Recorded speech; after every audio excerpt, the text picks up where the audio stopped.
What is up? Chilling and killing, my guy. Chilling and killing. Welcome back to the Escape the Tapes presents Today's tapes. Today's tapes. It's today's tapes. Escapes the Tapes presents today's tapes. What up? What up? What up? What up? What up? My name's Thomas Massey. I'm joined by the one, the only, the great, the sassy, the brouhaha herself, Miss Brittany Vaughn. Howdy and good evening. We're doing something pretty cool. We're doing something pretty special. It's really nice to have, some intellectuals on the old pod. That is us actively shitting on our friend group who has joined us. Yeah, no, they're not the brightest bulbs in the bunch, but we still love them. Yeah, they burn bright. They burn bright while they last. Exactly. Love them. We have a new addition to the squad, and I think you're gonna love him. I think he's awesome. I really, really enjoy his intellect and his insight within the film industry, and like his whole career going years inside and like the interworkings of what's going on in Hollyweird. In Hollyweird. We love to hear it. Yes. He was a great addition to the show He's today. still with us. Yeah. He's still with us. He's still holding strong. He looks great too. He does. He loves a little visual praise. Yes, he does. We're talking about the one, the only, Mr. Eric Miller, Raging Eric Miller. Yay! He's our guy. He's our new guy. Love him. Love him. Pretty lengthy little, talk anyway, so we're just going to fall right into it. Hope everybody enjoys our conversation with Eric Miller. Well, we really appreciate it. Oh, I'm very, very happy to be here. This is awesome. So, especially a fellow American Werewolf fan. I mean, dog, I'm so happy. I'm so happy there's another one out there. I think there's millions. There's so many out there, but I mean, like it's just God, that I don't know. I've shown her American Werewolf like for the first time, like a couple years ago, and she liked it. She didn't love it, but it is what it is. Meh. Yeah, no, like you just can't recognize like a great black comedy. I'm sure there's been things that you've seen that were like, well, I don't get it. But yeah, no, the Barbie movie went right over my head. See, it's such a great film, but also from my perspective, being ancient like I am, having seen it when it first came out in an era and the king of practical effects, and that wonderful '80s rush of horror comedies and just amazingly made films. And again, different time, different era. We've been so desensitized over the past 30 plus years of just the quick editing and all these kind of things. And I think the thing that I love the most about that movie, there's so many things to love about it, but how every single side character gets a moment, from the orderly delivering the food to the other nurse to the detective sergeant who drops the bedpans, and the guys in the of all the characters in the inn in the beginning that come back later on. It feels like a real world, like you're there on the trip with two best friends doing a trip. And too many movies these days just jump right in, and you don't get to know the characters and feel it. But even the ones that give it time, you don't have those moments with those side characters to make it like, I'm in this hospital room, I'm in London, I'm with this person. And among the many, many other things to love about it. Oh yeah, no, totally agree. Like one of the most like things that I really appreciate and just love about that whole thing is like it's the first time I think I've ever seen somebody like actively decay through the entire movie. Like Griffin Dunn's character, he falls apart at like every single moment and seeing like, okay, he's a fresh corpse. Oh, he's like the couple days on him, and then like he's just rotting away in that porn theater, and I don't know. It's just little touches, the little things, and like the dream sequences. I think out of that time era, like it's 81, but it's like I think it's still the 70s. Like the 80s really haven't like discovered what the 80s are yet. Right. They haven't figured out what they could really do, and that movie really set the precedent for like dream sequences just going out there. Like when the Nazi werewolves kick in this Jewish family's house, it's what's going on? What is that about? And that's actually interesting. Obviously, John Landis, I believe, is Jewish, I'm assuming. I remembered that being, and it obviously is, Nazi stormtroopers as monsters. Just watched it again, getting ready for this, and there's no insignias. The outfits are there, and of course they look like them. But I kind of remembered that there was insignias and things. I did too. I thought there was like like some kind of like on the arm. I guess it's just like the suits and the helm and everything. Yeah, and it's obvious, it's iconic, it's the imagery, and that's the power of costuming and things like that. You don't have to have it, but as somebody had said years ago, and I don't even know who it was, either a friend or some film scholar or something, that if you back in the day, you needed an instant villain, you put a Nazi in the movie. You don't need backstory. You don't need anything. They're just an instant villain, and that when the door kicks in, whether it's flashing back to some story from Landis's family or any whatever it is, you instantly know the shorthand is there, and the fact they're monsters, and is it coming out of the subconscious of that being in London, all those things. I mean, you can go on a complete tangent, and there's probably been papers written and PhDs given on that subject. And on the surface level, it's cool. Monsters jump in and shoot people with machine guns, but it can also mean something a heck of a lot more, and that's pretty damn cool. I think it was the same time I saw my first kid death in a movie, like two kids get blown away. Yeah. That they usually don't go quite that far. It went hard, but then at the same time, he'll wake up and it's like a dream within a dream moment, and he'll wake up again out of that dream, and he's like, oh God. And the amount of setup and dark tones overlaid with just levity and humor is, I don't know, it's top notch. That's what I love it so much, and that's so many of my favorite films are the same way. So many great '80s films were that way. Like I sent that list of my favorite films, and it starts getting crowded up near the top. Oh man, I was like, I think we asked for his top 4, Mount Rushmores, and I just get this massive list, and they're all bangers, they're all hits. And I probably left 100 off. It just gets jammed at the top. It's like trying to pick the favorite. And on that list, which we'll probably talk about, I picked the ones that were kind of more influential to me for various reasons. But all of those, I mean, American Werewolf, you said, is 81. I lose track of the time on many, but so many great films in that period in the horror comedy space, from House, which is just an absolute genius gem of a film. See, I'm a big House 2 second story guy. Second Story goes into Gremlins, which is, I mean, arguably not necessarily a horror comedy, but it's a horror movie. It's a Christmas horror movie with comedy. It's kind of Gremlins 2, they kind of occupy their own space. Like, I know the genre, it's the Gremlins genre in a way. I mean, you can apply every genre you want to. It's like Looney Tunes in real life. Especially. Yeah, exactly. 2, which I weirdly kind of like better than the first one, but there again, it's occupying a space. How do you pick between the two? But you get into further movies, and you realize the logical extension of that later on is you get all the way to Shaun of the Dead and so many in between, when you pull off that wonderful genre and do it so well, and they're so different. Like, I was noticing too, there's jump scares, of course, the mirror scare in American Werewolf, where Griffin Dunn's standing there and scares him in the bathroom. There's a wonderful spoiler alert in House where they do the double mirror thing, because you're expecting it, and it closes the mirror, and you open it up, and the actual monster's behind the mirror. It's the hole into the other dimension, and grabs William Cat and pulls him through. They show you House. Yeah, House is definitely good, and back then too, like American Werewolf, the effects and in-camera effects before, yes, they had optical effects, and there were amazing stop-motion effects, and those geniuses of those days, but how they did so much in camera and the filmmaking tricks and thinking around that, and then when you add the CGI stuff later to master filmmakers like this, it just makes those movies so much better. And this one, I mean, Rick Baker, I think this was an Academy Award for this. Oh, yeah, no, he should have been. And broad daylight. Okay, it's at night, but the effects are in camera. The lights are on. They're not hiding it. It's not in shadows. That whole transformation sequence, it's like literally, 4 minutes or something too. And the lights are on. Yeah. Show everything. And that's so awesome to give, a true artist, the Rick Baker and the team, but just give them that moment. But it feeds into the story. It's not just, they're not just showing off. You're in there, like I said earlier, you're with that character. You're every moment, every stretch, everything, you're feeling it. Like, oh, that hurt my back. And it's just cool as hell. Oh, no, it's amazing. American Werewolf in London or The Howling? Which one is, Ooh.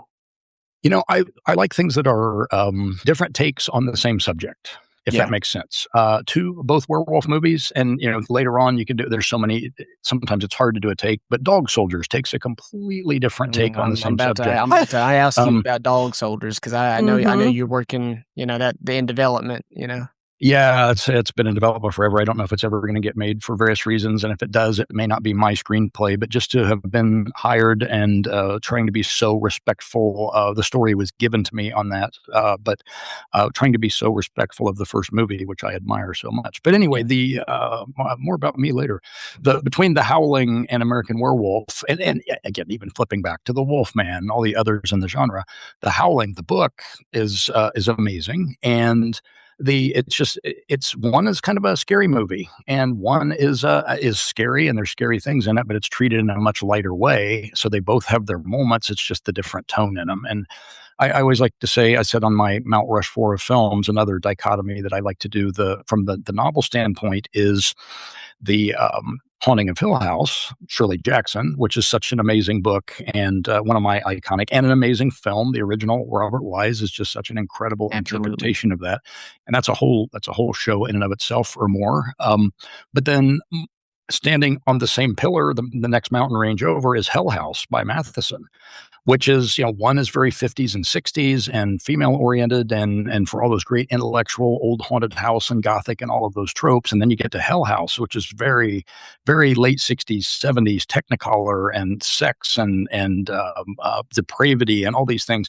But they're both about a weird haunted place and a professor who brings people to a place to fight the evil or find out what the evil is.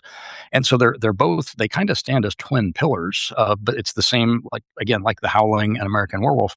It's the same subject treated in two completely different ways. And I think they exist in their own space and complementary space of each other. They make each other better in some of a great synergistic way. Gotcha. No, that's a great take. That's a great take. So you're saying you love American Werewolf way more than The Howling? I mean, Busted. Listen, Busted. I was raised by Joe Dante and John Landis, just not like it, like just incidentally. Like I like had all the tapes, like they were hand me downs from my mom, and like I'm just getting exposed to these things really young, but at the same time, like the two quintessential werewolf transformations of the 80s and also our lifetime, like you can't beat them, you can't touch them. They definitely are. And again, the films can exist in their own space. Oh yeah. Do we really have to pick a favorite? Okay, American Werewolf in London, it's my favorite. Oh yeah, no. One's a black comedy and the other's a like crime procedural retreat movie, and it's to each their own. I felt like Thomas was goading you into a right answer. He was hurting me into that. Trying to, yeah. But I just want to hear more love, It's totally okay to have favorites. Why not? Your favorite kid, your favorite pet, whatever. Joe Dante gets whatever. Joe Dante made my favorite Christmas movie, which is Gremlins. So which is yeah. Isn't that the between Die Hard and Gremlins are the two? I think there's a couple others in there. Yeah, no, Black Christmas worms its way in. Yeah, it does. Black Christmas. That was my pick for a second.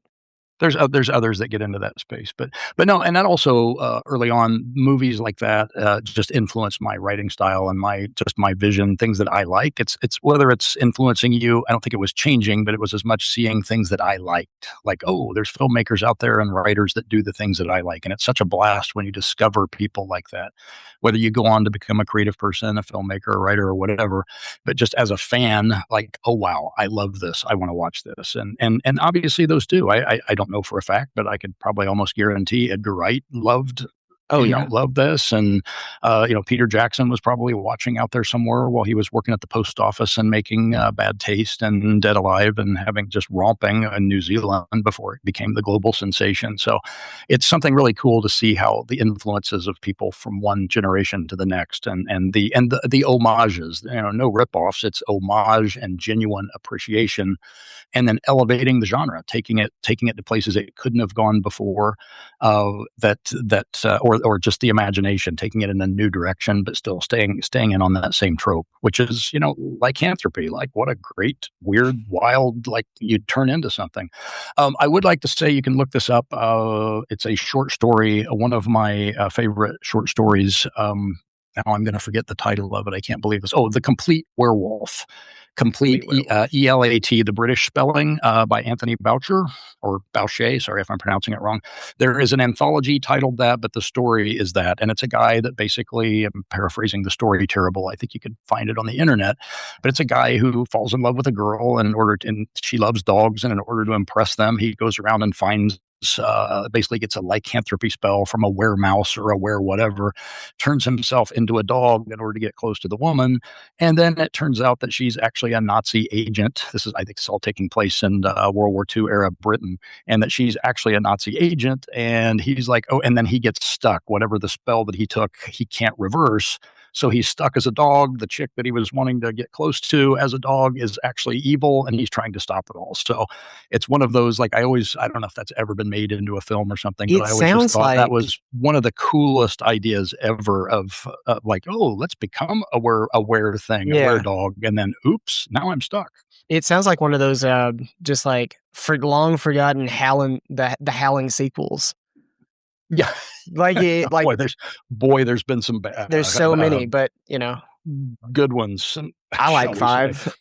I like whichever one it is, like where the team of chosen people are in like Bavaria somewhere, and like they get like swept off and like taken to a castle, and there's like some kind of werewolf curse on the castle. Like that one's probably my favorite, but I mean it's not great.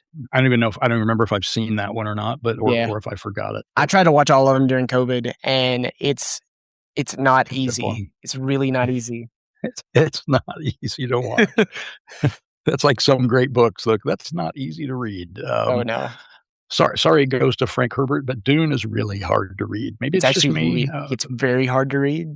It's especially children of Dune. Lord. Oh yeah. It's very dry, shall we say, and it's not just a desert, but still obviously a classic. So, and the one that took me, I think, 30 years to finally read, and I forced myself to do it, started and restarted, the Silmarillion. And then after because I don't know why, I just forced myself to do it. And when I'm done, I'm like, wow, well, you're a real masochist for forcing yourself to do that. Some brilliant stories in there, and I know it's not meant to be Lord of the Rings, and it wasn't meant to be a novel, but it's like, wow, this is not easy to read. So now we are the Council of Elrond. She asked me the other day, I was like, what should I call the meeting? I was like, Council of Elrond, let's do it.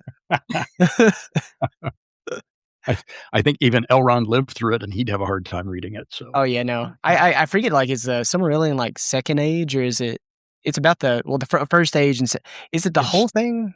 It's the pre-age. I believe it's everything. Or my brain was kind of numb by the end, but it's the beginnings of everything. And again, amazing stories. Amazing. Some of which are just like, wow, these should be books or movies or TV. And I think they touch on a lot of those. And I think Rings of Power on Rings of Power touches Amazon, on some of it. Yeah, some really rich, powerful things in there and people. And that's something else I love in fiction, where you create a persistent world. And some great fantasy novels, Lord of the Rings obviously did it, but when you're talking about people that lived thousands of years ago in these fantasy world and they still influence the world, that's the mark of true great writers, great filmmakers, that create that persistent world that goes back. It's in its own bubble of reality, but it's real. There's a history to it and everything. Tolkien did that probably better than pretty much anyone else. Absolutely. So we have skipped a whole lot into it. We went straight into werewolves and gremlins and Joe Dante and John Landis, and like just having a blast. But tell us who we are. You know, we're here with the one, the only Eric Miller. Thank goodness, as some would say. I am Eric Miller. I am a very small wheel in a big machine of writing, publishing, working behind the scenes in Hollywood. Been doing the Hollywood gig for a living for about 35 years, as you can tell from the wrinkles and some of the gray hairs. You look great. And been writing. Oh, thank you. I like to think so. Me and Jason Momoa, you squint really hard and have about 6 drinks. We look identical. So brothers. He looks like me. We'll put it that way. But no, I've been doing the Hollywood gig forever, behind the scenes, in front of the scenes. I've written 6 or so movies that have been made, from the best known as Ice Spiders and also Swamp Shark, both Sci-Fi Channel movies, but some other indie horror films. I've produced a lot of indie films, and these days I drive trucks and cars and tell drivers where to go sometimes. So just kind of done it all. And I've always been writing. I write this, like I said, screenplays, but I've been writing short stories since I was a kid, and published, Bram Stoker Award nominated editor for my first anthology, Hell Comes to Hollywood, which is came out in the 2010s. And my first novel is out now. I'm now officially a novelist. Yay! I've only got, yay! Congrats! Whatever Happened to Uncle Ed is the first novel, and I've only got, I think, 261 more to go to catch up to Stephen King. But he's writing, I think, 12 a month. So I don't think he's right. Unstoppable. He's unstoppable, and they're almost all good. No, they are all good, which just baffles me and blows me away. So, but I think all you need to do is develop like a severe, like, and really good cocaine addiction, and listen to Mambo Number 5 on repeat for like 5 months, and you got it.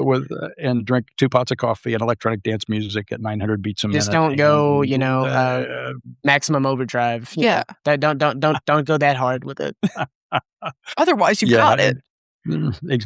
Oh yeah. He's only got and it's all subject to opinion, of course, but only a 99.9% hit rate. What a failure. The Talisman wasn't that great. It was pretty good. But I think for me, the Tommy Knockers, I think it was, is where it kind of just wasn't. We'll say it wasn't my cup of tea, but you know what? A lot of people loved it, and it sold more. I'm a fan of the miniseries. I'll be honest. It was okay. I'll be honest. I'm one of the Tommy Knocker lovers, purely because as a child, I was told stories that they were real from my family. So I love your family. Yeah, I thought it was legitimate folklore. Like, I thought they were coming for my ass. Well, you know what? And then I read the book. And then you read the book, and then and then I was like, here we are. I'm surrounded by liars. To go on a pseudo-intellectual tangent real quick, you just brought up something that's really interesting. What's the beginning of folklore? What's the beginning of folklore? What's the beginning of myth, of the gods, and all of these things? Is like, it's stories people were telling around the campfire. Now, some may or may have not been true. We weren't there thousands of years ago, but I mean, essentially, a Stephen King book is the same thing as somebody telling a story around a campfire. There was one imaginative guy that made up stories about things, and then suddenly those become myths. And decades later, or even eons later, people still believe that they're real, and there's some kind of weird power about that, which also goes into the and Stephen King does it in the Dark Tower series. Are we creating things and breaking off into other dimensions, or are we channeling things in others that are also existing? Is it in some multiverse everywhere we're tapping into, or are we spinning it off and creating it? Who knows? Who knows? All I know is Griffin Dunne putting the toast in the egg in the hospital scene in American Werewolf in London is still one of my favorite scenes in any movie. So all myths aside, that's awesome. Yeah, no, that's awesome. to get back to reality. Just get back to it. Yeah. By the way, so that's me in a nutshell. I grew up watching these movies, loving them, and I do my best to, put some of the great things from these movies and books and things that I read. Everyone from, like I said, Shirley Jackson, obviously Stephen King, Roger Zelazny. I'm a huge Zelazny fan. Bradbury. There's just so many that you could rattle on about in films, and to the modern era too. I actually, believe it or not, I do watch movies that were made after 1987. A couple. I've seen a few, but. Gotcha. So that's who and what I am, and hopefully that stuff gets into my works, and maybe one or two people out there, like the millions that watch and learn and get entertained by those people. I'm hoping that one or two, or maybe 10 or 15 people read or watch something that I've done and get entertained and inspired. Or probably what mostly happens is people will read my books or stories or watch the movies I've worked on and go, oh, hell, I can do better than that. Hold my beer and go do something better than me. So wherever the inspiration comes from, glad to be here. No, we're glad to have you. We're glad to hear everything like you got going on, man. Like that is awesome. And but now, what are your okay? So, our Mount Rushmore question. Lay it out for us. What are the movies that made you who you are, Eric Miller? I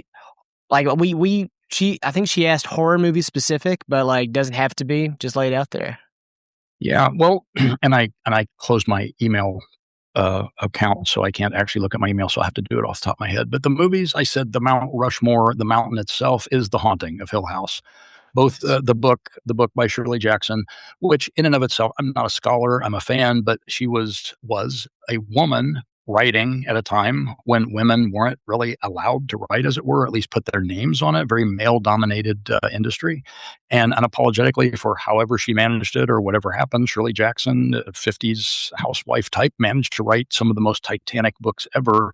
And she didn't invent the haunted house genre, but there were William Hope Hodgkins and so many other people had done haunted house tropes and things before, many that I'm forgetting, but took it and kind of personified it and put it. And also, the main character is a woman. This is coming out in the late 50s. Like, that's just not, again, at a time when women had to use initials, except for some, rare, huge, for whatever reason. So I think that's amazing in and of itself. It's not like some social statement, but it's just incredible the power of that work that managed, and her writing managed to just penetrate whatever roadblocks were put up there. But the book itself, is it a haunting? Is it not a haunting? Is this house evil? Is it a spirit? Is it an entity? Is it the ghosts of people that were there before? Or is it a psychosis coming out of people's heads? It's such a great, wonderful character study, and the imagery in it is just amazing. If you've ever read the book, just everything from Eleanor taking her and her sister's car and leaving her mother and basically going for the first time in her life, driving to the country on an invitation of Dr. Montague to be part of a haunted house investigation, and just the way the descriptions of her fantasy, she's living this life of maybe I'll meet a prince, maybe I'll meet a king, maybe I'll meet this, and it ends up kind of meeting a devil in so many ways.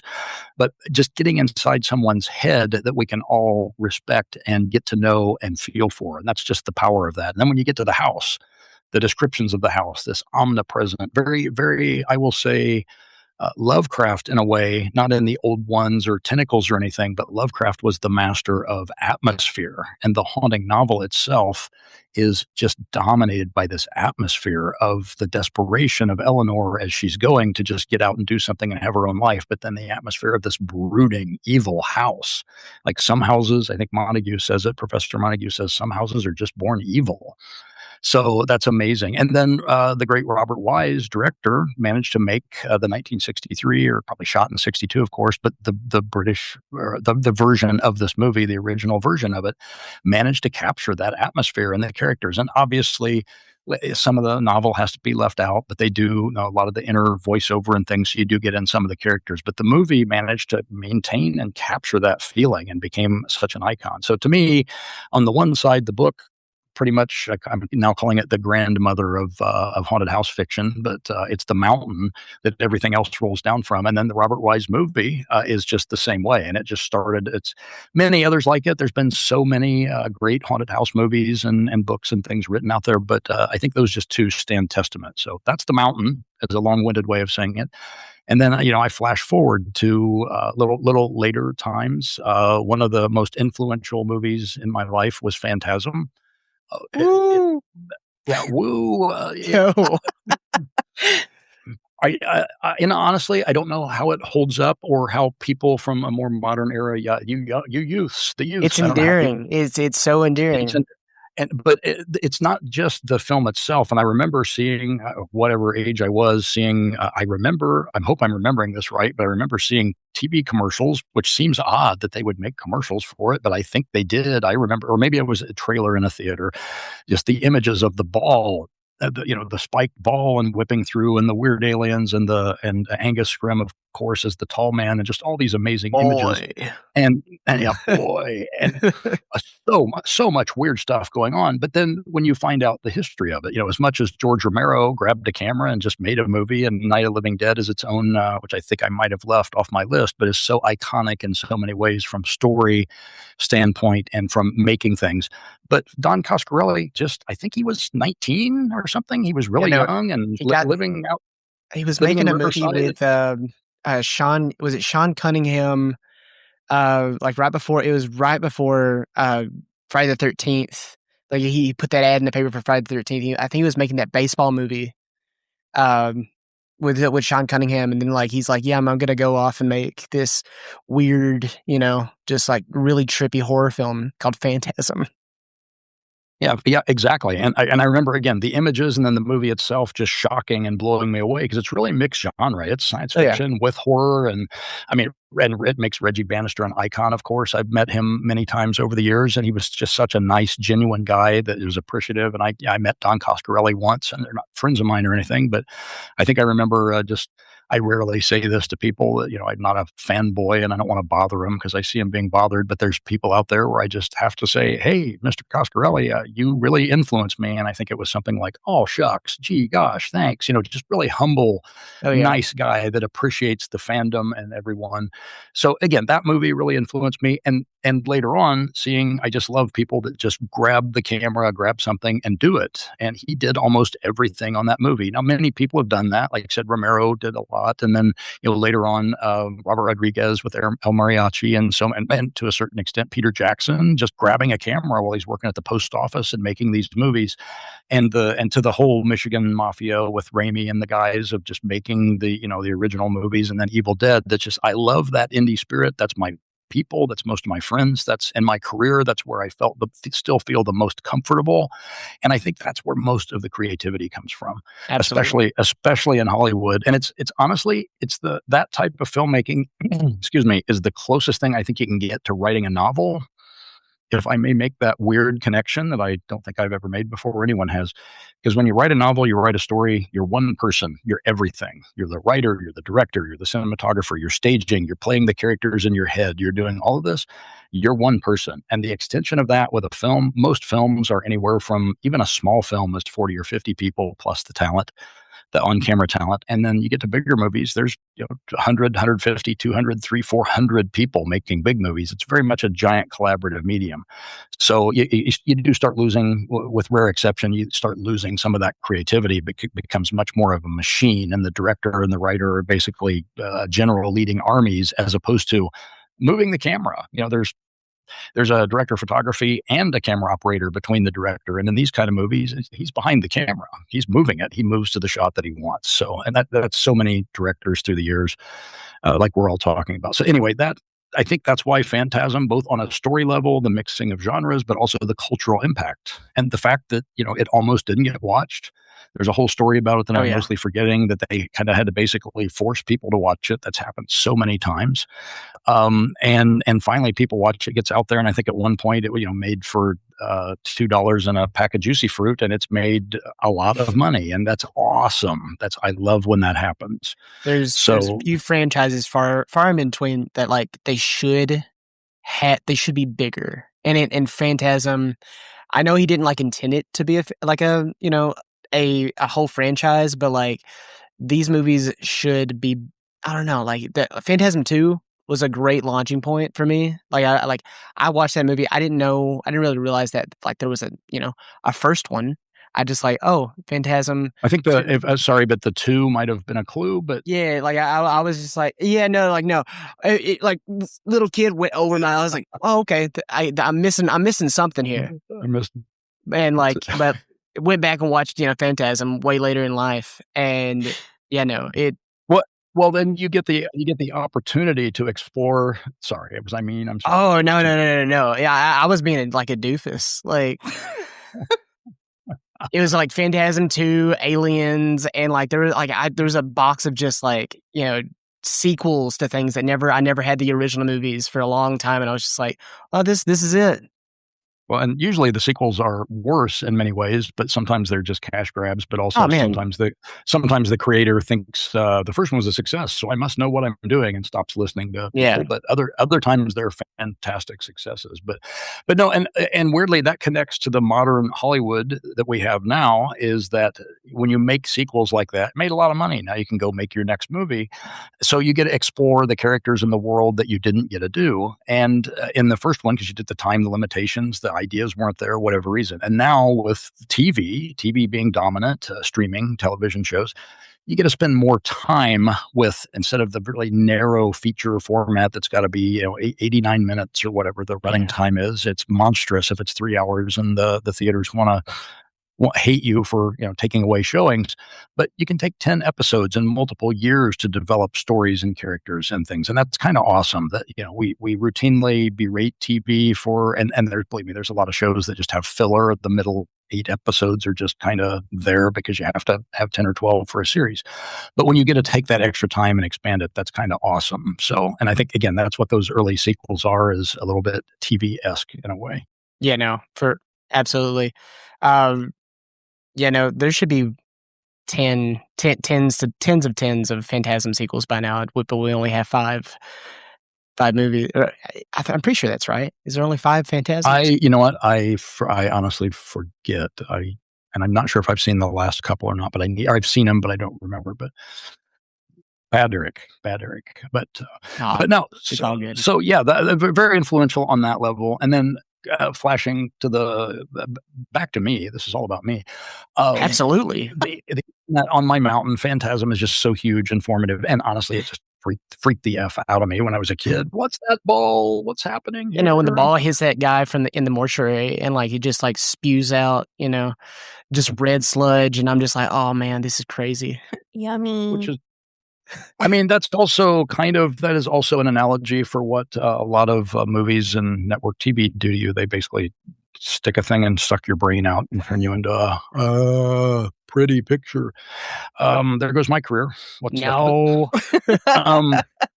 So next to that on the mountain is, you got to go with The Thing. I'm sorry, John Carpenter. Excuse me. The proper title, John Carpenter's The Thing. Genius move by him, where he named all of his movies are John Carpenter's whatever. Also marketing genius on top. Else.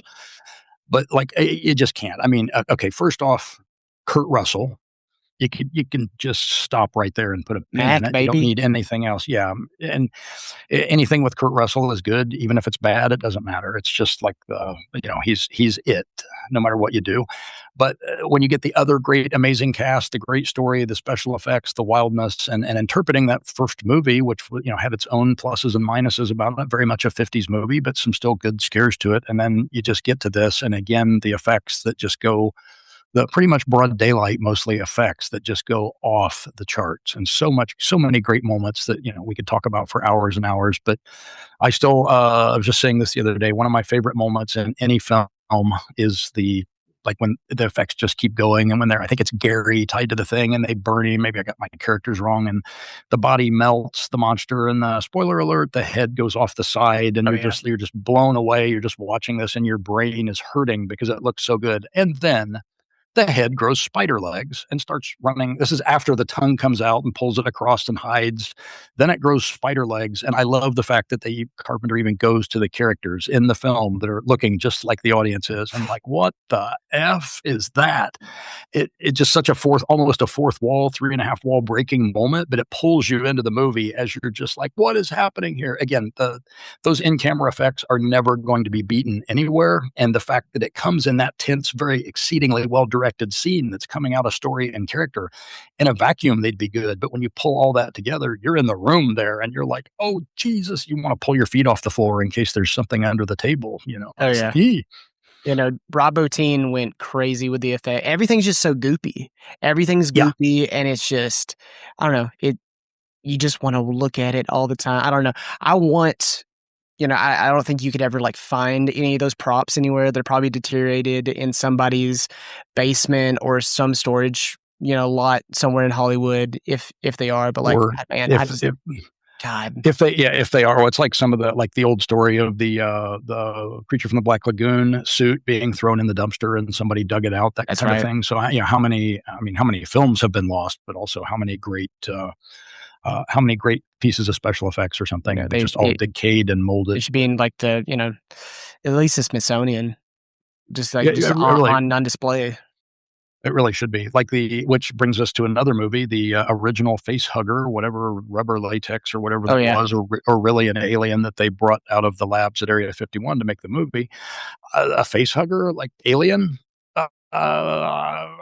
this is back in the day. I was reading Fangoria magazine like mad, and Starlog, and love that Fangoria is still around. That's so awesome. But the horror movie books and the magazines and the science fiction ones would tell you the behind the scenes. So I'm the young geeky kid, and you're reading about the effects and things before you ever see the movie. So you're so primed to see it come to fruition. And then when you see, Alien, just like what a masterpiece. You just can't. And I mean, so many other people have said it, but it's a haunted house monster movie in space. I was about to bring it back full circle with the haunting, and yeah, different. Obviously, this entity is not some spectral ghostly thing or in your head. It's a real xenomorph that's going to eat your face off, or worse, put something in you, which is just horrifying in its own body horror kind of way. But just like what a masterpiece, and also like so many films, the monster didn't work. The person on stilts didn't work, so they had to film it like Jaws. The shark didn't work, so they had to cut away from it. And so I think even in Dog Soldiers, which we were talking about, I believe if I remember correctly, there were some of the little bit more action and running with the werewolves, but that just didn't work. So you had to get more contained, and that's where some of these great accidental filmmaking things come from, and which is just so awesome. But yeah, Alien, just what a masterpiece, and the look and the direction and the characters, and from the writing standpoint, the directing standpoint, the effects, the cinematography, and then you pile all that in, you get, I think, again, favorite moments, like I said with American Werewolf, the nurse, the orderly, the little things. And like when the guys are down in the hold, and they're being ordered to do things, and the steam's blowing, and they're literally, you feel like you're in that spaceship, and then of course they turn off the valve and the steam stops, and they pretended to fix it. But little things like that, it makes the ship feel real. It makes the people feel real. They're doing a job. You're there with them, and you're dirty and sweaty. And then when the monsters start attacking, holy crap! That just gets into your psyche so much more than a film with a whole bunch of CG and 3D and AI and all that. You really have to be invested in those characters, and Alien does that on such an incredible level. Oh, absolutely. I know it's undeniable. I probably didn't see Alien until I was in junior high, and before that, like I was saying, I only watched Aliens. I thought Aliens was very ambitious, opening with this character that already had like a story and everything in between, like thrown at her that we just, off screen. And I was like, wow, that's really cool. And then like come to learn, oh my God, there's a whole other movie I'm missing to this puzzle. I'm missing the lore. I mean, I'll give you this one because the S in Aliens, that's not quite like a 2. It's not a 2. So I'll forgive you that time. So you're okay on that. But there, you know what? Back to that conversation about Hell House and The Haunting and others, and The Howling and American Werewolf. It's the same movie. It's the same planet, the same monsters, and Cameron does a completely different version of the exact same thing. And both of those movies are just monolithic in their influence. And again, you can say that Aliens is an action movie, and it absolutely is an action movie, but it's just as much of a horror film as Alien is, just done in a completely different style. I just watched like a 5-hour. I think it's like a Aliens Awakening. It's like a 5-hour documentary on the whole production. I thought it was going to be the whole franchise. No, it's literally just about the entire production of Aliens, and like how it almost went tits up, and how it just all came together. If I do hit the lottery or sell the $1 billion script, which it's available. The phone it's any day now. I am getting a place that's going to be completely done as like H.R. Giger. I'm just going to go live in Gigerland. So it's still, but things like that, like just the set design. Oh my goodness. I mean, that movie could have been done like those movies could have been done like a million other science fiction movies. But when they add that, all of those elements add up to this greater whole and just put you in a different crazy, cray place. And the effects are just so good in the shooting of it. So I knew a man that just drew a bunch of just goopy phallic, paintings, could just make one of the best movie monsters ever. Well, and it's subconscious. Yeah. It's subconscious. I do have to say I had a poster on my wall for decades, and I think it's in the closet over here somewhere. I believe it was Battle Beyond the Stars, a Roger Corman movie with a big spaceship. And literally I hung it up because of the spaceship and the characters and the aliens on it. And I believe that it probably took me until I was in my 30s before I realized that the spaceship is a giant pair of boobs. So those subtleties, like the phallic imagery of the alien that Giger did and all that. Maybe it's just me, but it kind of goes also across you. But full circle, Cameron worked on that movie. That was his entry level Corman days. Oh, that's yes. So yeah, but so the subconscious imagery and. I don't know why we went on that tangent, but that's great when it works. Awesome. And then but also in your head, you may not even see it like me because I'm an idiot. But there's a psychosexual subtext to this monster at the same time. Like it's everywhere, man. We're working. Okay, you could be comforted by a pair of boobs. Oh, that's okay. Yeah, okay. Absolutely. Oh, thank goodness. Yeah. What a relief. We give everybody permission. We get permission. Yeah. Wow. But I know. But again, that's just just absolutely titanically crazy good movie that works on obviously Freudian levels that I wasn't even aware that it was working on until years later. Now I'm trying to remember what else was on my Mount Rushmore of films. I believe I put Session 9 on there. You did. I did. I just love that movie because it kind of gets back to all of the things. Why are you laughing? Oh no, I'm looking at the. I've got it pulled up. You got it pulled up, and I was just like, oh wait, there's that. It's like an open book test, but I've got an open book. You've got it also. It's okay. Don't laugh. This is a serious movie. Exactly. It is. It was one of the first, if not the first, major movie that was shot on videotape when we hadn't quite had the full digital revolution yet, but I believe it was shot, and whether it was on purpose to save money, or I used to know this at some point, or whether they did it for a stylistic thing. But if you don't know the film, it's the Danvers Insane Asylum, which is a real place on the East Coast. And in the film, a asbestos removal crew is hired to go in and clean the place out for demolition or whatever reason. And as the guys go through there in this big, creepy, real place, there are personal dramas playing out. One of the guys is just saving money to go to college. Another guy is just, blue collar and doesn't care. The young kid is just he's the nephew. He's kind of an idiot and he's just trying to make a buck. The hero is basically trying to do the job. He's the gang boss and he's real serious about it. And then the owner of the company is under these insane pressures at home of trying to get the contracts, keep the company going, pay the guys. All of these things that affect a blue collar team. And you get to know these guys as they're in this creepy, weird place. And then one of the guys finds some tapes. He's always listening to music on his old music player. And then he finds some old interview tapes, which is where the title comes from, sessions 1 through whatever. And as he's working in this weird, creepy place, he's listening to the sessions. And it's an interview with a split personality person. And one of the personalities is Simon. And Simon comes out and is taking over and all these weird things are happening. So you're just getting exceedingly creeped out. So while all of these things are interplaying as the movie's going on, you're listening to Simon's voice and all this stuff going on. And whether the tapes raise Simon, whether Simon was a demonic entity, just a fiction of this poor person who had its imagination, is Simon still around?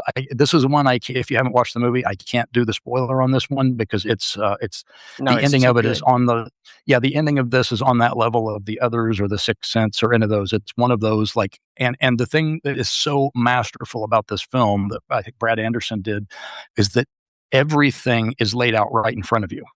It's right there. When you find out what's really going on, you've been watching it the whole time and you're like, oh, and it becomes so much more powerful. So that one just really influenced me. And there's nothing funny in this one at all. This is not, I don't know if you've seen it, but it's not a horror comedy. Oh no, it's amazing. The tension in Session 9 is the best thing about it. I probably like the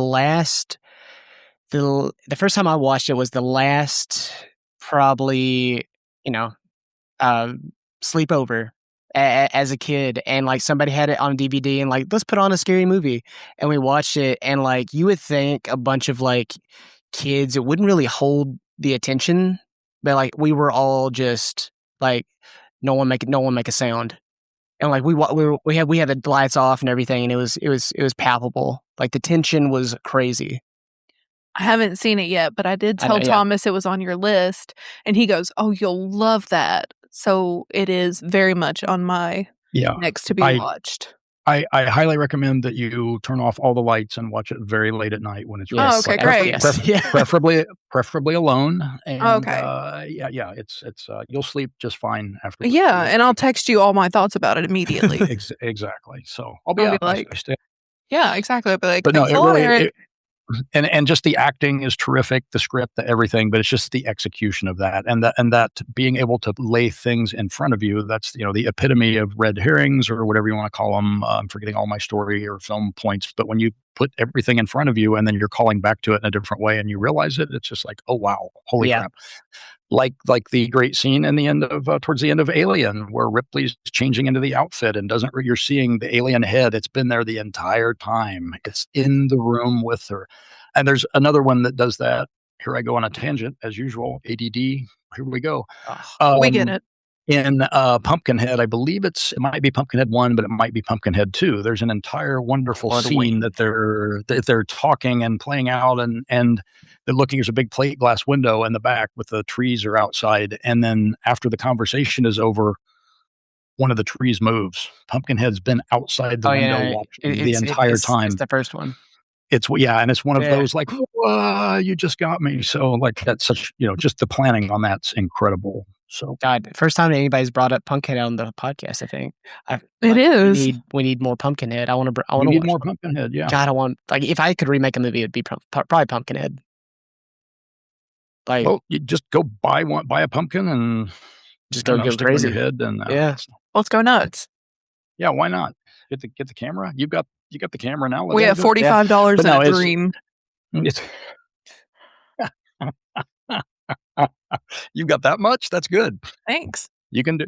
I think some films have been made cheaper than that, but maybe not the best ones. But no, it's one of those kind of not forgotten, but not I think as appreciated as it could be because they haven't had the big dollar remake of it. But Stan Winston's directorial debut. Yeah, was the man. He did it well. Did it very, very well, exceptionally well. Now I'm trying to remember what's on the rest of my on my list. I see a big one that I feel like is just like, we need to cover that on the podcast for real. Yes. The Shining. Yes. Yeah. Speaking of your book rival, almost arch foe up there on the New York bestsellers list. Now, do we appreciate the book more or the movie? I will say the book. Okay. I have one problem with the movie, which is a masterpiece. Don't get me wrong. Which I'll get into that in a second. But the book first. It's really hard to scare people on the page. It's really hard to scare me on the page. It's easier with cheap scares and sound effects and things in movies and theater and all those kind of the tricks that you use.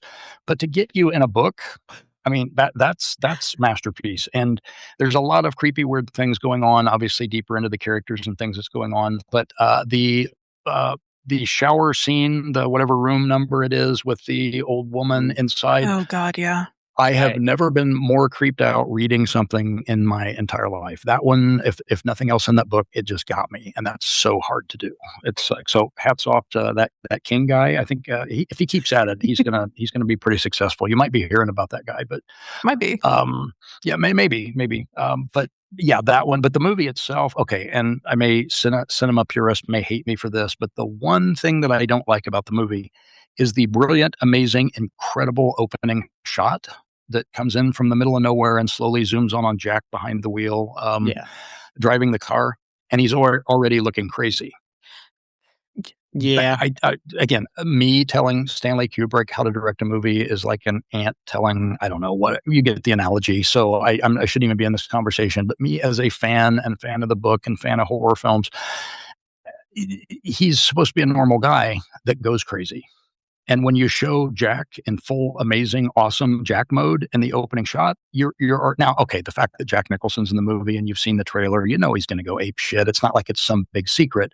But to me, that just seeing that, now, if he would have been behind the wheel, just happy and smiling, happy Jack, I would have, it would have put it over the top. But that's such a small thing to not like about the movie. I think I've read that Stephen King is not a fan of the movie. I'm not sure if I read that right. He's not a big supporter. But I do appreciate the movie, and it does so many things so well. And again, the story is there, the characters are there, and the haunting and the psychic things and all that. And it's one of those like people that are born to play a part. I mean, Jack Black was born to play what's his name in School of Rock. Vincent Price was born to be the abominable Dr. Phibes. Yeah. Angus Scrimm was born to be the tall man, and Jack Nicholson was just born to be in The Shining. I mean, everything that he did up to that is just, and after is just leading to that amazing, iconic just part. So And that's something. Oh, sorry, go ahead. I was going to see if you've have you seen Mick Garris's The Shining, like the TV? I actually haven't. So see, that's my first like intro into The Shining, and I like that movie a lot. I feel like more people should maybe give it a shot, just because I believe Stephen King wrote the screenplay. And it was him trying to get redemption from like what Kubrick kind of he steered that ship. He was like, I want my own ship. I want to steer this one. So, but I mean, they're both different, but it's like, how do you say it? Same bitch, different font. There we go. One is, I will say, undeniably better, and it is probably, Kubrick's, but it is what it is. Yeah, but again, as we've talked about with so many things, you can do sometimes the same story, but if not the same monster or the same whatever, in different ways, and different people like them different. I mean, you could probably argue for years over certain movies, and people probably have like Fast and the Furious 19 or 20, whatever number they're up to. I like this one better. I like that one better. They're all fun arguments to have, but there's very few. I think it's all subjective. Yeah, just like there's objectively few absolutely brilliant movies. I think I just named most of them. But yeah, you can argue back and forth. And some movies, I'm like, I didn't get that, but other people love it. Amazing. Some books that I love, other people are like, what's that? It's generational also. And so there I go on another tangent. But yes, I have to watch that. I definitely want to watch that. And Mick Garris has made some amazing stuff. So it's a good watch. And yeah, no, Mick's the best. I think I showed you Sleepwalkers. You did. And Sleepwalkers is a hoot and a half. He shows me a lot of things. Yeah. That's the best compliment you can ever give. A hoot and a half. Second here, sorry, lost my video. Okay. The aforementioned half is a mental illness. What was next on my list that I should remember, because it's my list, and thank you for being my memory. You got the big ones. Yeah, the next are all honorable mentions. Yeah. I gotta come right out of the gate and put another honorable mention on there that I forgot. Throw it out there. There is absolutely no deep thoughts behind this movie whatsoever. There is no, I think, Freudian anything, and no cultural relevance, and I don't care. Deep Rising is one of the best movies. Yes. Buddy, I've been trying to find a way to get you into like a treat, Williams mind space this whole time. I'm like, Mask Maker, that's gonna be my segue. But like, you just brought up Deep Rising. I just brought it up. I was a huge fan before that movie. God. And oh my goodness, that movie, I think I don't know what the story is, but it did. I don't think it did as well. I don't think most people realize it's a horror movie, but it is. When you talk about direction and story and characters and action and chemistry with actors and sense of humor and some great special effects, even though they're mostly CG effects. I mean, there's some really hideous effects going on in there, and it's just a fun movie. And it's Treat Williams he chews the scenery to pieces, and I love that. Him and Famke Janssen are just like, they're the best. Her name's Trillion. You kidding me? Yeah, we know what movie we're getting into. It's awesome. It's just one of those. It's just out there. It's fun. The action is great, and I think Treat probably channeled his inner Bruce Campbell on that one and just said, "I'm just going to leave it all on the floor," and it's just fun and weird and crazy, and just the one-liners and the girl from Ipanema. What a great all the great little bits, and down to one of my favorite moments, the literal end. Yeah, no, the sequel, like what talk about sequels. I want that. I want to know what's on this island. Apparently that was supposed to, if I could, maybe I've read this wrong, but remember it wrong, but I think it was supposed to have led into a King Kong movie or something. I think that's what it was. But even though it didn't happen, that last thing where you finally survive it and you're on the beach and the trees are shaking, and Treat Williams' greatest line, "Now what?" Now what? It's perfect. Man, God. So perfect. So yeah, all these great movies: The Shining, Session 9, The Haunting, Alien, The Thing, and Deep Rising. I'm just got to have Deep Rising in that conversation. Because sometimes you just want to have fun and be stupid and just love everything. And come on, you got jet skis and machine guns and bombs. Yeah, no, it's a monster movie on a cruise ship. What can you ask for? What more can you ask for? So. And Treat Williams. God, I've been this whole time just like, how am I gonna get him on Deep Rising? He's been chomping at the bit. I've felt it. I've seen Mask Maker and I've seen Ice Spider, and like I just remember like, God, I wonder if he knows Treat Williams. And briefly, didn't really hang out with him or anything, but it was one of the moments where I got to say, hey, I've been a fan forever. So awesome for you to be in it. And it was weird that he flew down to Louisiana. The casting guys brought him down and he did that great little part, and it was fun. And I was really, really thrilled to meet him. And then some years later, not too long later, I was working in Atlanta on Confirmation, an HBO movie. And I believe he played young Joe Biden, if I'm correct. He played one of the parts, and he actually remembered me. I don't think he remembered my name, but we're in the base camp one day. He's like, "Wait, you were in Louisiana?" I'm like, "Yeah, Eric, I wrote the I can't remember the name of my own movie, Mask Maker." Yeah. And he's like, "Oh yeah." We had a handshake and a quick little back and forth. So again, I work on set a lot. I'm around a lot of celebrities. I don't bother them because they're in different headspaces, and it's not my job. It's not professional. But every now and then I'll run into him, and he was one of the ones. The fact that he remembered me, that's one of my life moments, and so tragically passed. Just great actor, and across the board. From what I know, just an amazing human being, and everything that I've read, that he was just really the prince that you think that he would be, and so talented, and he got the moment, the Deep Rising moment. That's the action star, in that he's in that Bruce Willis space, like those lovable guys are just great action stars, even though they're not. It's kind of against type, but absolutely. Amazing. His little filmography, he has everything. He's got the love interest, the leading man, the like heel, and like his like monster movie. He's got it all.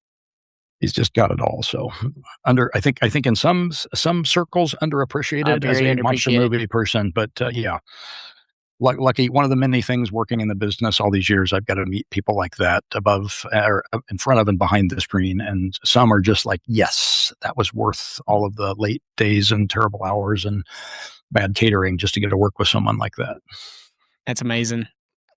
The Haunting. So I grew up with The Haunting, like the Robert Wise Haunting, on is just the weirdest looking VHS. It's like one of those MGM like big book releases, like VHSs.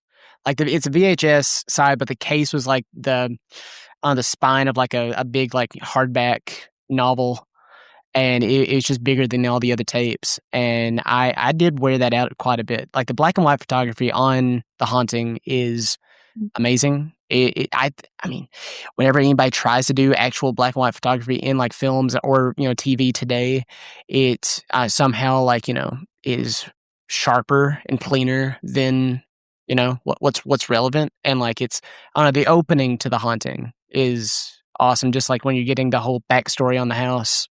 Yeah, and that's most of that's directly from the novel. It stood for 80 years and it'll stand for 80 years more, or whatever the exact wording is. And all that's it's great to hear Shirley Jackson's words in the movie. There was I'm not a super crazy format version geek as some people might be, like probably you, but I believe, if the memory serves me right, there was the British version of the British release had 3 or 4 more minutes of mostly atmospheric shots of the house. And I remember at one point having a VHS of that and telling, like, oh, don't watch the American, like it's so much worse. But just taking the extra time to let the house breathe and be evil and just show those long, weird shots and let it become the presence and the character that it is in the movie. And it's a little subtle things like that again. And have you ever watched the Netflix series, The Haunting of Hill House? No, giant Mike Flanagan fan. So yes, okay, amazing. Yeah, how can you not be? Horror is in really, really good hands. Yes, especially King stuff too. Lord, he's on a King roll. Yeah, exactly. And I didn't think Dr. Sleep was filmable, because like you have the book and then you have people that was just like, well, what about Stanley Kubrick's movie? And like he somehow married the two like all pretty much seamlessly, and it works on so many levels. Yep. And his own stuff too. Absentia. Absentia is amazing. You've seen, and there is a spoiler alert, but there is an in-camera effect that is because they didn't have any money, but I think they had $46 to make Absentia. It might have been $47. But there's an in-camera effect that it just the back and you probably know what I'm talking about, the conversation in the benefits office back and forth, spoiler alert. And when they cut back, I almost jumped off the couch. Like no, it was so well perfect. done. He lured you into the cheap in-camera effect, but also again, that comes out of the story and the characters and when it's there. And then, it gets a little more money, actually probably a lot more money, but Oculus, like, wow. Phenomenal. Wow. Phenomenal. Just, super creepy. So his own stuff too is just like phenomenal. Midnight Mass is probably the most Stephen King thing without being an actual Stephen King story. And I don't know. I defend anybody that's ever like, yeah, Midnight Mass was too boring, or like, I'm like, man, just let the man cook. He's telling a great, just let him cook. Damn good vampire story. It's nice to see someone that actually respects the source material. And that's, believe me, most people in Hollywood actually do, even in a lot of adaptations. It's easy, and I've done it myself. As they people that change things for change's sake, or they'll take the horror novel and make it a musical comedy, or turn it into a Western, whatever variation of that, and not honor the source material. But most people do, and sometimes it's either the producer, the studio, the budget doesn't let them do it, or marketing, whatever reason. But for whatever reason, he's got the power and the respect of the material, and he not only respects the original but elevates it. If he makes a change to it, it's probably a better change. And people that can do that in Hollywood, those are the rare gems. So absolutely. And again, that starts with respecting the source material instead of just. I know on the Flanagan topic, like he's making the Carrie series for Amazon, and I think the Carrie book is superior to the Brian De Palma, outing. But De Palma was undeniable. That movie is amazing for the time. But the interrogation, intervals that King puts into the book, and I know for a fact there's no way he's gonna skip over that in the series, and I think that's how he's gonna break up either episodes or moments. It's gonna be so cool. Let me throw this out in the universe. Maybe we can conjure something amazing. Work with me here. Let's with me. Mike Flanagan, Phantasm. I'm hearing you. Hey, he's got to talk to Abrams. I think J.J. Abrams owns the rights. Oh yeah, I think Bad Robot or somebody. Hold on. Which I feel like this is easily Googleable. Which is also not the worst. That's also not the worst thing. It's not the worst thing. I think if anybody can all work together. Maybe. On the other hand, could somebody just shovel $100 million at Don Coscarelli and let him romp? Just let him. I need Bubba Hotep 2. I needed John dies at the end too. Yep. Or just something original. Just I know he's got all kinds of stuff in the old Dreamscape. Yeah, in the we're cooking in the back of the head still. So, what? Coscarelli still owns the rights to the franchise. Oh, okay. I think I just remember Bad Robot putting out a 4K a couple years ago. A version of that, or yeah. Well, I got Wellgo USA holds the North American rights for the restored franchise, but he's still the IP holder. That's the IP. Yeah. So I feel like this could be a tangible dream. Come on, Hollywood! Come on, let's again, and not remake it. Do it differently. Do it fun, and just do it with more money. Which is exactly. I always bring that up with Evil Dead 1 and 2, two other Titanic movies. Really the same movie, same characters, same everybody, but it's two different takes on the same story. And they had a little bit more money the first time, and they were a little bit more advanced filmmakers. Obviously, one's straight horror and one's comical, but that's what you can do when you have a little bit more money. And I could cross my fingers for one of my favorite recent new films. It took 70 years to do it again, but Godzilla -1 is right at the top of my film list because I love the first movie. There's been varying quality of films in between. Some are just giant monster wrestling movies. Some attempt to do big science fiction and things. But I've always loved Godzilla. Been one of my first loves. And then -1. Off the charts, and they didn't spend a ton of money, but 70 years later, they managed to make the movie that they were really trying to make the first time. And so I'm trying to work that into a Phantasm thing that just take the same thing and make it just a little better, but don't just throw money at it, just make it breathe bigger and better. And if you've seen it, Godzilla -1. If Phantasm -1. That'd be amazing. Are you excited for -0 coming out? I am. Part of me is like, I love the first one so much. I saw it 12 times. I thought of that when you mentioned black and white, because I thought, oh, they're just going to do a black and white transfer or what? And it looked amazing. I went to the theater and saw that. Oh man, Netflix, they really killed it with that. They really did, and that's the best of new technology doing that.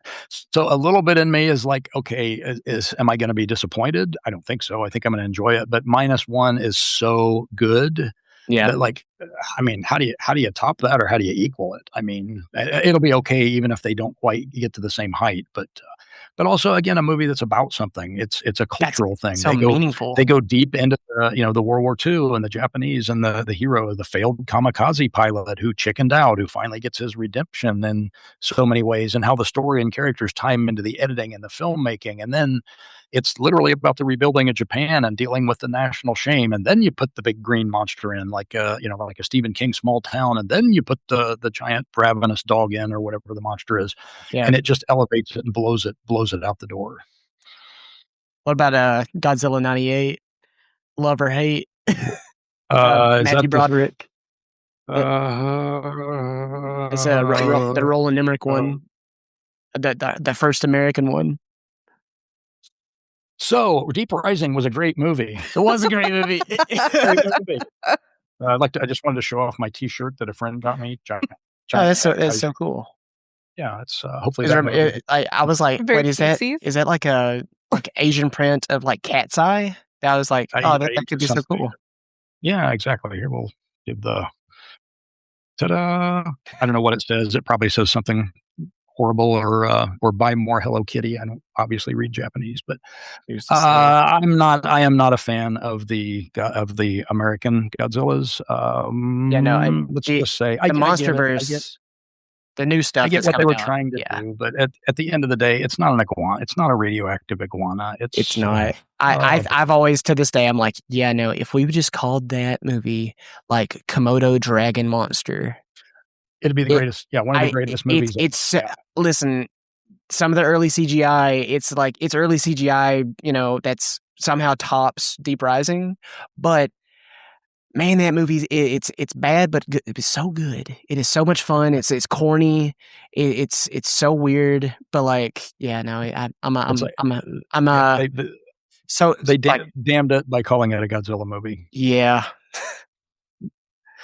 But all right, and here we are. And again, what little was left of my career is now probably gone also. But absolutely not. What are you going to do? I was tired anyway. Right. We have so many questions for you. If you're so ready to if you're ready to be harassed by them. Sure. Is this like a lightning round, or? Not necessarily, but it can be if you're fun and funky fresh like that. Let's do it. As long as it's okay that I completely misremember things or mess up the answers, go right ahead. Well, I mean, you're not being graded yet. Yet. My permanent record. Right.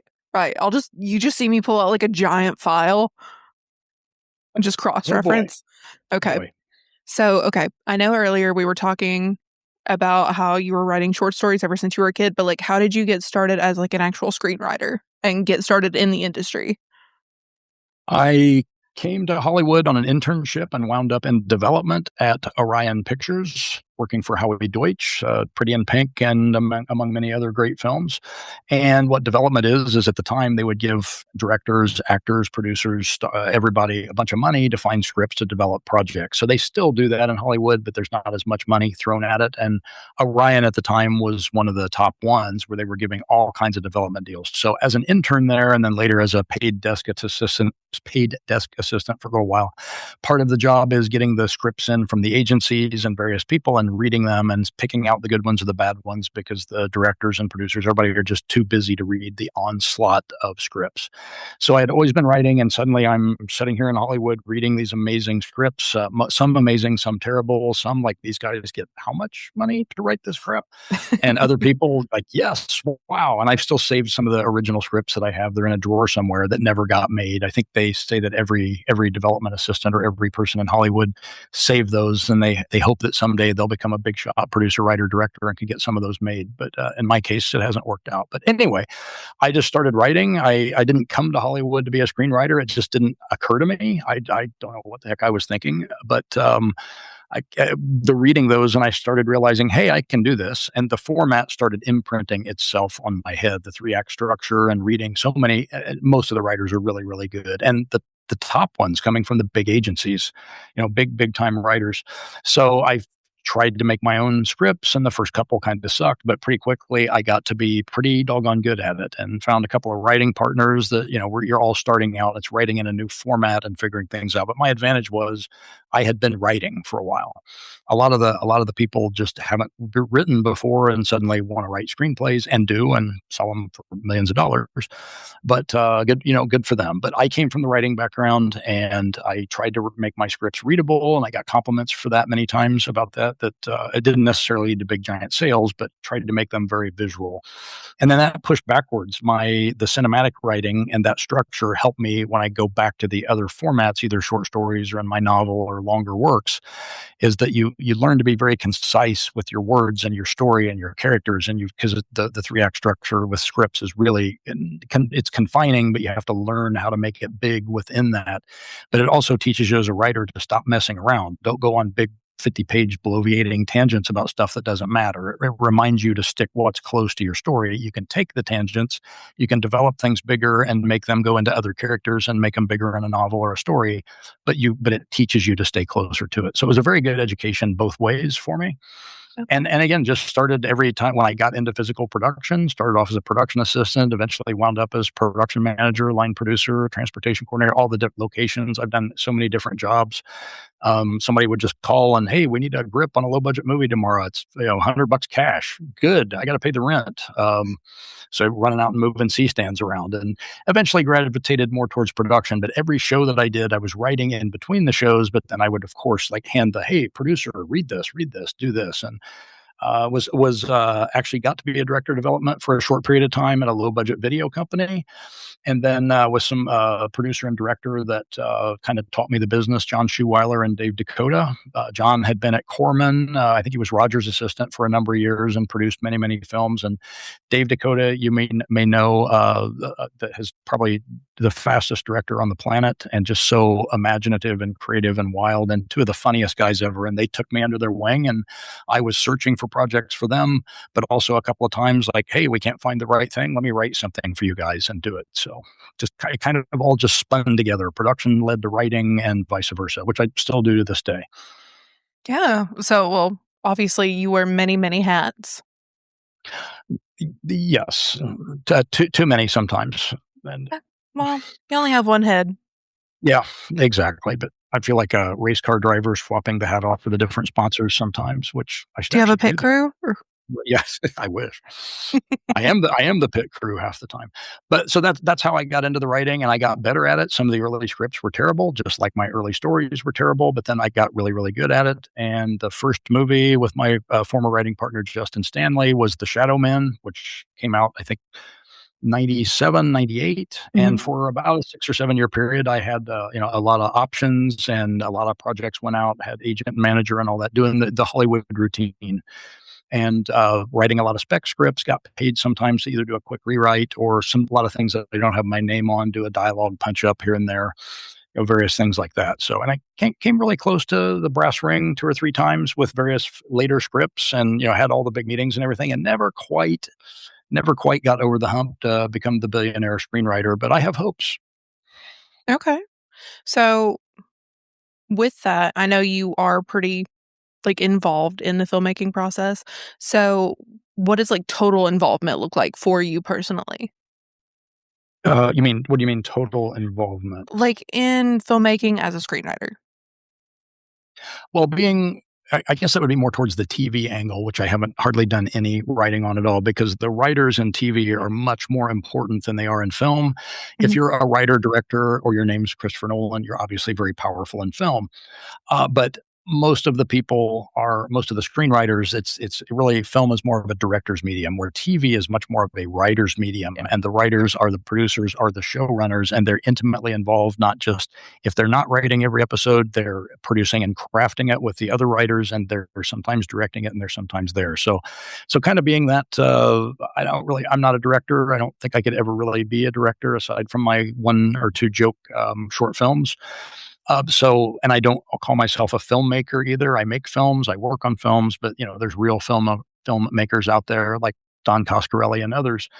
But being able to be involved with that on that level, to be there as a writer every day, and when there's questions that come up, that happened on Ice Spiders. They took me up to the ski resort in Utah, and I could actually sit there every day. So when a question came up, or a writer wanted to change a dialogue, or whatever, an actor wanted a change of dialogue, I could be right there to make it fit into the whole of the thing. Yeah. So that's kind of like writer, producer, whatever. So is that answering your question? It does. Yeah, absolutely. Okay. This one's kind of random. It's kind of like left field. So I know earlier you've very briefly mentioned you're answering emails from 4 years ago. But if some rando messaged you tomorrow and was like, "Hey, I have a script. Can you help me make the movie?" What would your vibe be about it? And you're like, "You know what? This script actually doesn't suck." This actually, I am endlessly helpful to people. I always have been, always will be, because people help me, and I believe paying it back and paying it forward. The thing is, I will give people advice all day long. I will read the script. It might take me a while to get around to it. I will give honest advice on it. And it's just my opinion. That doesn't mean it's right or wrong. And I will try to steer them in the right direction. Can I help somebody today make their script? No. I don't have access to tens of millions of dollars. I don't. If I could do that, I'd be making more of my own. But I'm definitely open to people as here's how to make your script more readable. Here's ideas on how to navigate Hollywood, and here's how to make it. Because the ultimate advice is, don't just grab a camera. Go shoot it. Make yourself crew. Don't wait for other people to make it. Do a I'm always going to forget his name. I'm going to pronounce it wrong. Shinichiro Ueda. Do one cut of The Dead. Scrape together your family and friends and make one cut of The Dead. Just go make it. I mean, not every movie can be made for the $45, but if you can figure out how to write something and be made, just go make it. And my friends Brett and Drew Pierce did their first movie, Deadheads, which is one of my favorite movies, and they raised the money and went from Hollywood back home to Michigan and shot this wonderful rom-com movie, romantic comedy zombie movie. And they didn't have bucks at all. They just had pure imagination and drive, and they pulled it off. So that long story short, I'll take a read. I'll listen to you. It may take me a while, but am I going to be able to produce it tomorrow? Probably not. Unless it's for $45 or 90. I'll put my 45 with yours, and we'll go produce a movie, and there we go. I think one cut of The Dead was actually made for $45. So see, yeah, something. I watched that. That's proof that I do watch movies after 1987.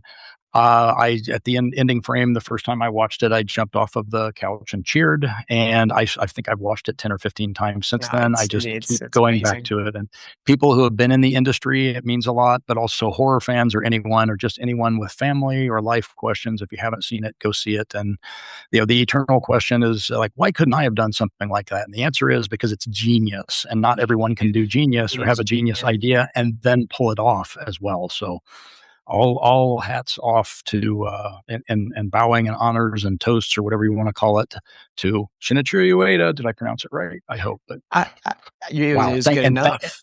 And as a fan, thank you. I'm never going to stop loving movies. Here in about 2 years, I'll be 80 years old in a nursing home, and I'll still love when something else comes out like that. It'll just be great to see that. And I love that people come up with the great ideas. Yeah. Okay. So, we have this phrase. I usually say it because I'm not always known for my great taste in movies, but that's fine. I like Godzilla 98. You're okay. You're in good company. I was like, I never said it was good. I said I liked it. That's profound. That's actually profound. I've told her we need to put it on a shirt. Yeah. That's t-shirts right there. I'll buy one. I never said it was good. I said I liked it. So what is your, I never said it was good. I said I liked it. Oh my goodness. Now that is a trick question. Because it's kind of like a guilty pleasure, but it's not guilty. I'll readily admit it. Most of the stuff I actually like is actually pretty good. So oh yeah, tune that horn over there, Eric. I'm gonna because I have excellent taste. Obviously, right. nothing but the best. Beep beep. Boy, I'm gonna have to. Can I come back to that? Absolutely. What if I said no? Wait. I think I have a weird answer. Let's do it. I have a weird answer because you come back to movies that don't necessarily completely hold up. One of my absolute favorite movies, it can be in places, can be hard to watch. It's a product of its time, but Vincent Price as the abominable Dr. Phibes. Mm-hmm. That's a great movie. It's such a great movie. It's so gothic. It's so Poe. It's so freaking weird. Yeah. And there were budgetary limitations on it. And when I first watched it as a kid, obviously you're inventing things in your head and the scenes look much better than they are. And you watched it later, it's like not quite as good. The effects aren't as good as they were. None of that matters. It's just such a weird, wild movie, but I can completely see why other people watch it and kind of look sideways and go, what the heck were you thinking about?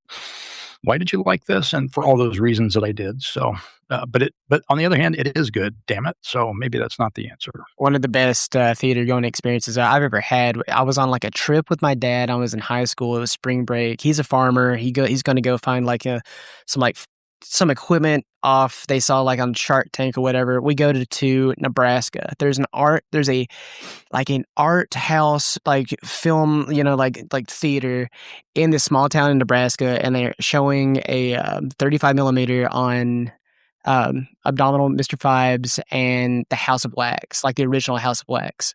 Yeah. And just a knockout double feature. And like that was my first time. I'd heard about House of Wax, but I'm pretty sure I've just, watched the 2005 remake. And I'm seeing both these movies for the first time. And like Vincent Price is just, he's kind of playing like the same character in both movies. But like Phibes is like that is so ripe for a, I don't know, miniseries. Like just like it could go so deep. And you know what? It's, again, homage more than anything else, but it's the Phantom of the Opera. It is Phantom of the Opera. Dr. Phibes is, and he's even playing the damn organ. He's got the weird different band or whatever that stuff is going on there. Very Technicolor and all that. Feels like you're in an acid trip somewhere, and maybe I was, but maybe they all were. But slightly gothic wet dream. Yeah. That's my kind of movie theater, though. I like things that show that. And that was the biggest surprise. I was trying to go see Cabin in the Woods or something, but walk into this, There was a point where I still would like to see Phibes remade, and we had just done a movie with Robert Englund, and I was thinking, wouldn't it be great to see Robert Englund play Dr. Phibes? Because again, can anybody do Vincent Price? No, but can somebody do the same character in a different way just as good? Yes. So, and I think Robert Englund does not get he actually gets a lot of accolades as well he should, but he's a way better actor than he's not just Freddy Krueger, but hey, Freddy Krueger is an icon because of Robert Englund. Oh, yeah. Oh, absolutely. It's that actor underneath there and that talent to find the humor and the pathos and all those things in that character. So I would love to see a Robert Englund as Dr. Phibes. Test it now. Cut the check. That's the guy. That's exactly Mike Flanagan. Oh man, Mike Flanagan with a Phibes movie. Harris Roar. Dr. Phibes and Robert Englund with Don Coscarelli producing, and I can just die. I'll be in heaven. Like, I'm done. You can just, that's it. Shut it down. Hollywood's over. We've now achieved nirvana.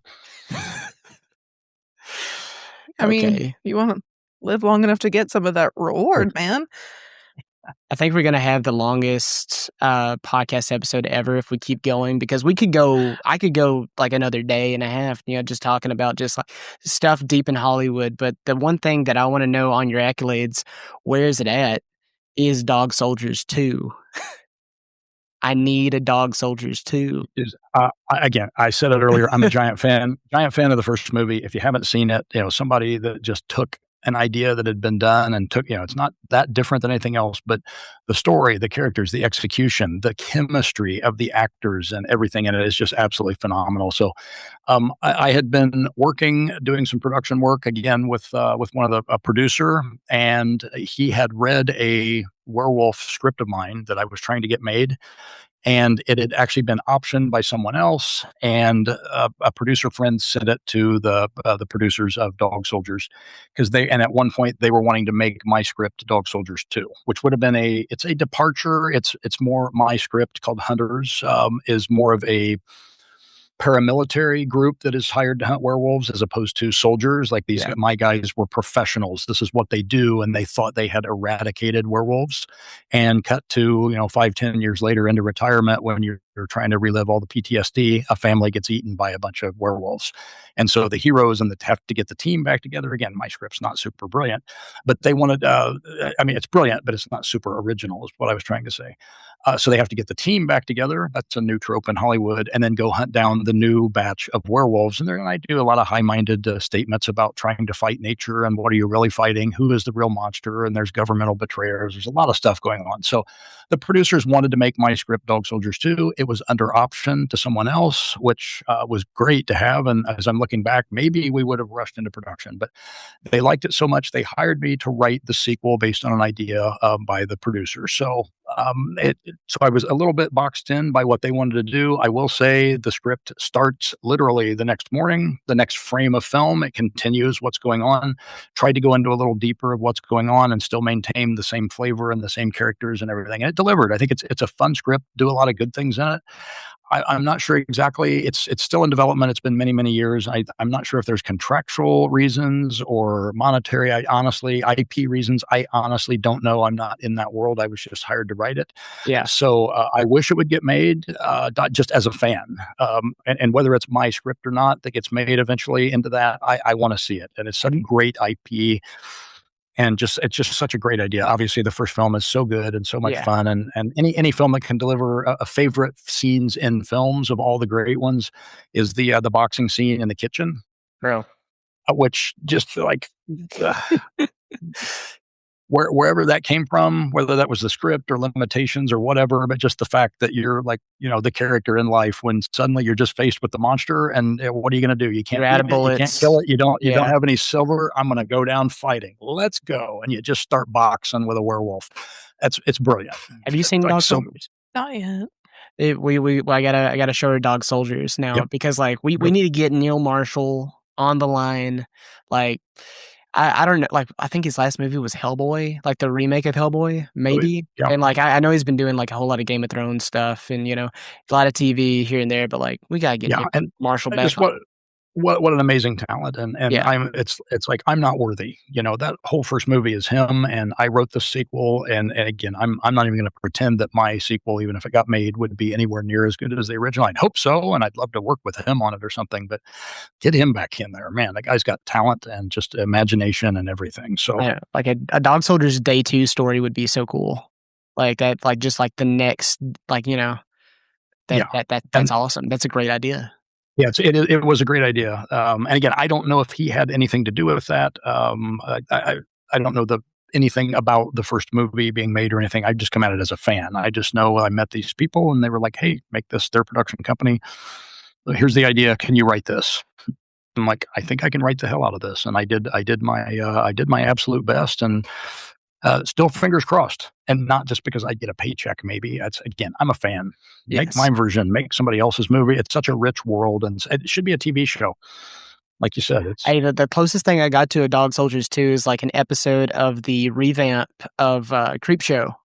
And I think it's an episode of just like a bunch of, I think it's set in World War II, and a bunch of U.S. soldiers take refuge in like a cabin, and like this girl, is a werewolf. She bites one of the guys, and then they find out the only way to like defeat the Nazis is if they all become werewolves.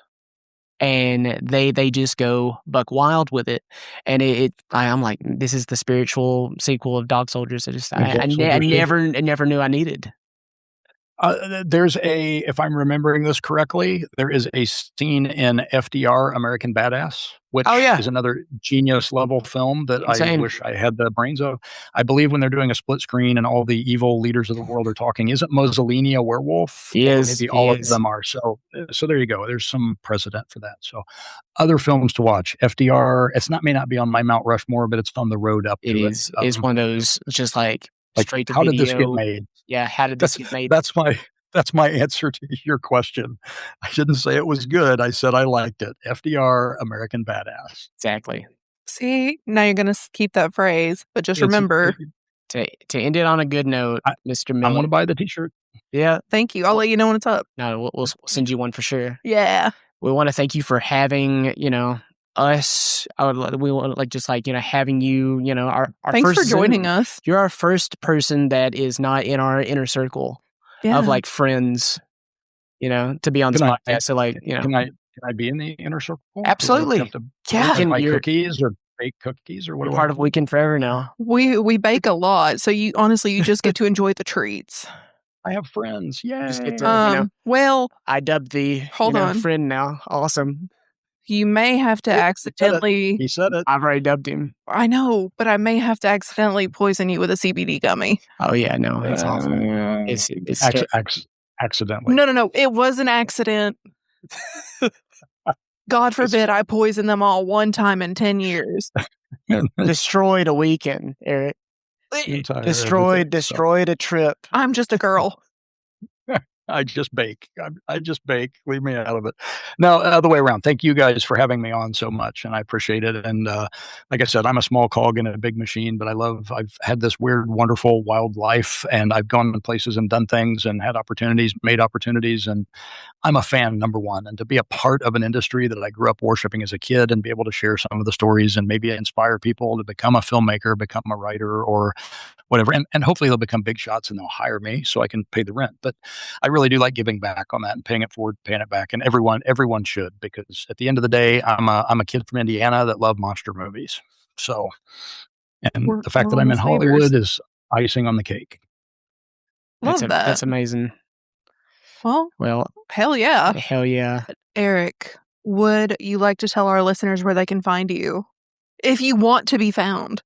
I'm hiding in my bedroom under piles of blankets, hoping the world goes away. So if you can find me, I'm on the usual. I don't do a lot of Facebooking, but I'm on the Facebooks, mostly on Instagram at Raging Eric with a C, bigtimebooks.com, ericmillerwrites.com, and all over Amazon with Hell Comes to Hollywood, 18 Wheels of Horror, 18 Wheels of Science Fiction, my first novel, Whatever Happened to Uncle Ed, and which my nephews might think Whatever Happened to Uncle Eric, because I'm not around very much, but I'm kind of all over that. So, and the old IMDb, I'm Eric. The one thing I'm number one at, I am Eric Miller 1 on IMDb. So you can look up my insane credits and all the crazy things I've done in Hollywood. So outstanding. And this should be another T-shirt. I'll buy this one too. Toodaloo, bitches. Toodaloo, bitches. Toodaloo, bitches. All right. And we're back. Brittany, you did so good. Yes, thank you. You did so good. I appreciate it. I stumbled a couple times, but I mean, I was in the presence of greatness. What was I supposed to do? What was I supposed to do? You're so right, King. Yeah. So it's been a long one. So I'm gonna just let's get the F out of here. Brittany, where can they find us? They can find us on Instagram, TikTok, and Blue Sky at escapethetapespod@gmail.com. If you'd like to email us, feel free to email us at escapethetapespod@gmail.com. We love suggestions. We love feedback. Not necessarily if it's bad. If it's bad, I don't want to hear it because I'm the one who answers them. Tell us if you liked Eric or not. He's definitely coming back. So in some fashion, he's great. He's the best. If you liked our intros and outros done by the one, the only Simon Bronner, check him out on Spotify. He's the GOAT. Alrighty. It's been great. It's so great. All right. Thanks, guys. Toodaloo. Bitches. Bitches. There we go. We got you. We got it. That's all we needed.